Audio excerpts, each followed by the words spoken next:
Hello friends, Uma talk art and education में आपका स्वागत है। आज हम अपने इस वीडियो में देखेंगे बहमनी राज्य।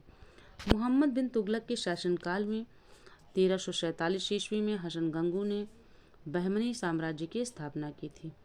वह अलाउद्दीन हसन बहमन शाह के नाम से सिंहासन पर बैठा और उसने अपनी राजधानी गुलबर्गा को बनाया। इसकी राजभाषा कैसी थी? मराठी थी। अलाउद्दीन हसन बहमन शाह साम्राज्य को 4 प्रांतों में बांटा उसने, गुलबर्गा, दौलताबाद, बरार और बीदर में। अलाउद्दीन हसन बहमन शाह की मृत्यु 11 फरवरी 1358 ईस्वी को हुई। अलाउद्दीन हसन के पश्चात उसका पुत्र मोहम्मद शाह प्रथम सुल्तान बना। इसके काल में ही सबसे पहले बारूद का प्रयोग हुआ। यहाँ पे फ्रेंड्स एक बॉक्स है जिसमें इसके प्रमुख शासक हैं बहमनी साम्राज्य के, तो वही देख लेते हैं। बहमनी वंश के प्रमुख शासक मोहम्मद शाह प्रथम 1358 से 1375 ईस्वी, अलाउद्दीन मुजाहिद शाह 1375 से 1378 ईस्वी, दाऊद फर्स्ट 1378, मोहम्मद शाह द्वितीय 1378 से 1397, ताजुद्दीन फिरोज 1397 से 1422, शिहाबुद्दीन अहमद प्रथम 1422 से 1436, अलाउद्दीन अहमद सेकेंड 1436 से 1458।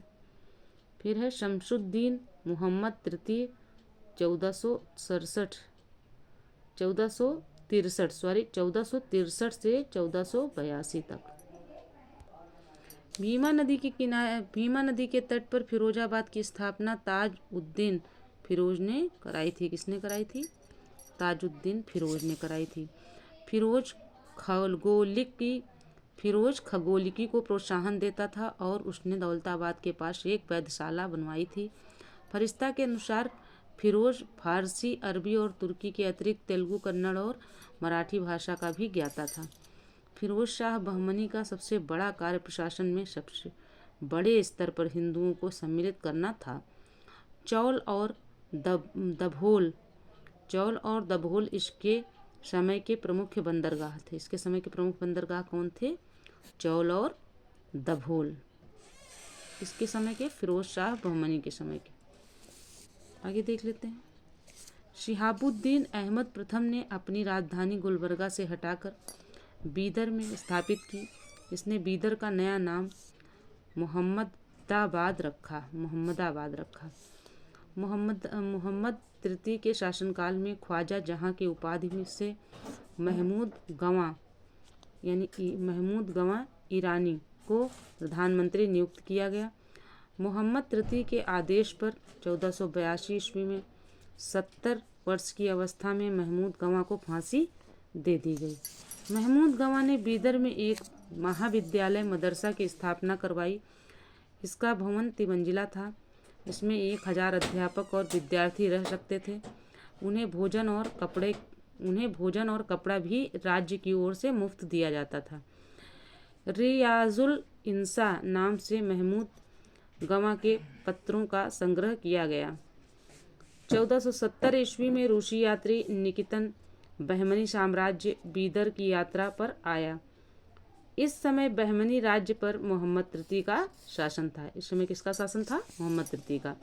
बीजापुर, गुलबर्गा, तराफ सबसे महत्वपूर्ण में शामिल थे। कलीम उल्लाह बहमनी वंश का अंतिम शासक था। कलीम उल्लाह कौन था? बहमनी वंश का अंतिम शासक कौन था? कलीम उल्लाह। इसकी मृत्यु के समय बहमनी राज्य 5 स्वतंत्र राज्यों में बंट गया। इन स्वतंत्र राज्यों से संबंधित विवरण इस प्रकार है, देख लेते हैं। कौन कौन से उसमें बटा था? 5 राज्यों में। बीजापुर, अहमदनगर, बरार, गोलकुंडा, बीदर। बीजापुर कौन सा वंश था? इसमें देख लेते हैं क्रम संख्या, राज्य, वंश, संस्थापक और स्थापना वर्ष। बीजापुर आदिल शाही वंश। संस्थापक कौन थे? यूसुफ आदिल शाह। स्थापना कब हुई थी? 1489 ईस्वी में, 1489 में। फिर अहमदनगर निजाम शाही वंश था। और संस्थापक कौन थे? मलिक अहमद थे। और स्थापना वर्ष क्या था? 1490 ईस्वी। बरार इमाद शाही वंश था और संस्थापक कौन थे? फतेह उल्लाह इमाद शाह। स्थापना कब हुई थी? 1490 ईस्वी में। गोलकुंडा कुतुब शाही कुली कुतुब शाह संस्थापक थे इसके, और ये स्थापना कब हुई थी? 1512 ईस्वी में। बीदर बरीद शाही बीदर जो है बरीद शाही वंश कौन सा था? बरीद शाही वंश था। संस्थापक कौन था? अमीर अली बरीद। और इसकी स्थापना कब हुई थी? 1526 ईस्वी में हुई थी।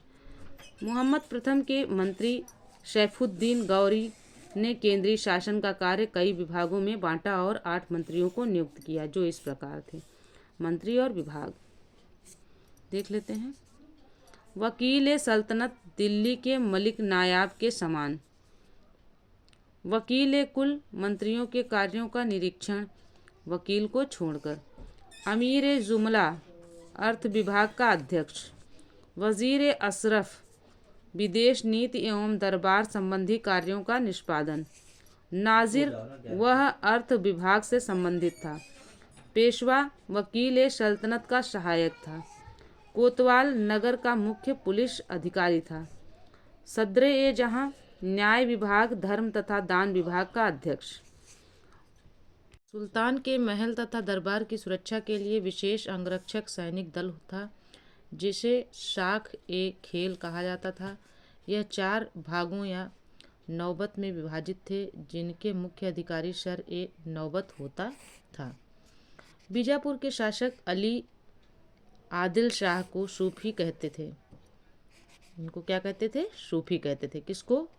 बीजापुर के शासक अली आदिल शाह को सूफी कहते थे। अकबर से पहले उसने अपने दरबार में कैथोलिक मिशनरियों को बुलाया था। उसने अपने पुस्तकालय का अध्यक्ष प्रसिद्ध संस्कृत विद्वान वामन पंडित को बनाया था। उसके उत्तराधिकारियों ने संस्कृत एवं मराठी भाषा को प्रश्रय देना जारी रखा था। इब्राहिम आदिल शाह द्वितीय को अबला बाबा या गरीबों का दोस्त कहा जाता था। उसने किताब नौरस नाम की एक पुस्तक की रचना की, जिसमें गीतों की विभिन्न रागों में बंध कर प्रस्तुत किया गया था। उसने नवरसपुर नाम से एक नई राजधानी बनाई। उसने फिर से देख लेते हैं। उसने नवरसपुर नाम से एक नई राजधानी बनाई। अपने व्यापक दृष्टिकोण के कारण यह जगत गुरु कहलाता था।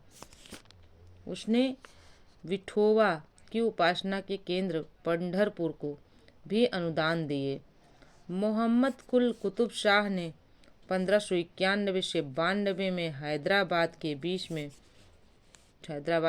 में 4 मीनार बनवाई, जिसमें चारों दिशाओं में 4 ऊंचे मेहराब हैं, जो चौमंजिला है और जिसमें से प्रत्येक की ऊंचाई 48 मीटर है। हैदराबाद शहर को कुली कुतुब शाह ने ही बसाया था। हैदराबाद शहर को किसने बसाया था? कुली कुतुब शाह ने ही बसाया था। इब्राहिम रौजा व गोल गुंबद बीजापुरी इमारतों में सबसे प्रसिद्ध है। कौन? फिर से देख लेते हैं। इब्राहिम रौजा व गोल गुंबज बीजापुरी इमारतों में सबसे प्रसिद्ध हैं। इब्राहिम रौजा इब्राहिम आदिल शाह का मकबरा है। इब्राहिम रौजा क्या है? इब्राहिम आदिल शाह का मकबरा है। 1680 में बनाए गए गोल गुंबद का गुंबद इतना विशाल है जितना विशाल एकल गुंबद कभी नहीं बनाया गया। इसके सभी अनुपात संगतपूर्ण हैं। चारों कोनों पर बनी ऊंची और गोलाकार मीनारें इसकी छवि को एक संतुलन प्रदान करती हैं। कहा जाता है कि मुख्य कक्ष के एक ओर से फुसफुसाहट की आवाज़ जाए तो उसे दूसरे छोर पर भी सुना जा सकता है। तो फ्रेंड्स, यह वीडियो यहीं तक था। मिलते हैं अगले वीडियो में। तब तक के लिए जय हिंद, जय भारत। वीडियो पसंद आए तो चैनल को सब्सक्राइब करें, वीडियो को लाइक करें और अपने दोस्तों में शेयर करें और कमेंट्स ज़रूर करें। फ्रेंड्स, अगर कुछ कमियां हों तो आप उसको कमेंट्स करें, ताकि हम जान पाएँ कि हमारे उसमें वीडियो में क्या कमी रह गई है। Okay friends.